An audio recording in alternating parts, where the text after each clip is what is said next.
આજ તો જાગે એવો મને મનમાં વિચાર આવ્યો કે 12 મહિને નાયો નથી તો આજ તો નાઈ લઉં. તો નાઈને નીકળ્યો એટલે બાલ તો ભેના ભટ હતા એટલે રૂમાલથી ફટાફટ લૂછી નાખ. તો હું તો નાઈને બહાર આવ્યો એટલે વરસાદ તો બહાર છત્રી વાળી નાખે એવો પડતો હતો. તો પછી હું તો ઘરમાં જતો સંગીત મારા માટે ચા ઠારીને રાખી હતી. તો પીવો હવે ઠાવેલી. અને પછી મેડમ તો કે વેલના ઝાડને પોણી પાણી જાય ને હજી નોકરીથી પાછા આવે ને તો વાહન ઉટકાયું. અને પછી હું તો વેલને પોણી પાણી નીકળી ગયો નોકરી. Baila mucho más tu caudal કરે. તો પછી હું તો ખેતરમાં જો હાથ ફૂટ લોબો હાફ જમીનમાં પઈ ગયો તો બધા એ કાઢતા રહ્યા હતા. એટલે આ હાફ ના કહેવાય, ડોળ કહેવાય, દવા નાખો દવા. No problem. તો પછી ફુવારમ દવા ચડાવીને ભૂકા કાઢીને છે. 12 વાગે એટલે હું તો ખાવા નીકળી પડ્યો.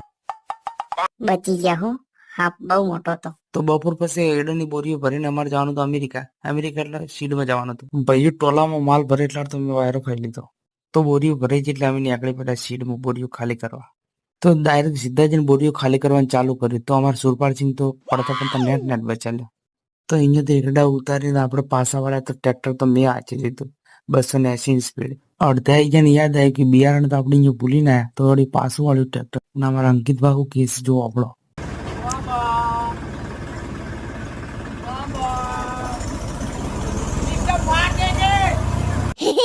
તો બિયારણ લઈને આયા પછી મારો ટાઈમ થઈ ગયો ઘરે જવાનો. તો હું નીકળી ગયો ઘર બાજુ. તો જેવા બંડીઓ થઈ જઈને કોમે આવ્યા તો એવા બંડીઓ થઈ જઈને પાછા ઘેર હેડ્યા.